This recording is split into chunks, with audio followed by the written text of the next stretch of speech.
এটা অত্যন্ত দুঃখের, অত্যন্ত বেদনাদায়ী। আমরা এই ঘটনায় শোকাহত, আমরা এই ঘটনায় মর্মাহত। আমরা ওর পরিবারের পাশে আছি। উপরওয়ালার কাছে প্রার্থনা করব ও যেখানেই থাকুক ভালো থাকুক। দীর্ঘদিন ধরে এক ছাত্র পরিষদে তিনি কাজ করেছেন এবং আপনার পৌরসভাতেও কাজ করেছেন। কেমন কাজ করতেন?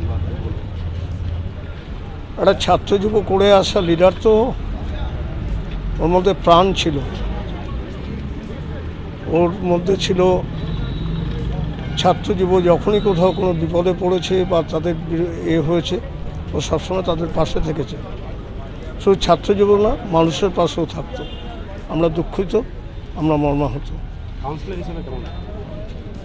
আমার প্রত্যেক কাউন্সিলরই ভালো কাউন্সিলর, কাজ করে। সব কাউন্সিলরের মতো ও কাজ করতো, মানুষের জন্য কাজ করতো। এরকমভাবে তরতাজা একটা প্ল্যান ছিল, আপনারা কি এই বিষয়ে কোনো তদন্ত চাইবেন? এই মুহূর্তে তদন্ত বা এ করবার মতো মানসিকতা এখন আমরা নেই, আমরা শোকে মুহ্যমান। মা বলছিলেন যে কালকে কেউ তার বাড়িতে গেছিল, কয়েকজন গিয়ে হুমকি বা এই ধরনের একটা কথা। সেটা আমাদের জানা নেই কিছু। আমি কালকে কলকাতায় ছিলাম, ওখান থেকে শুনতে পারি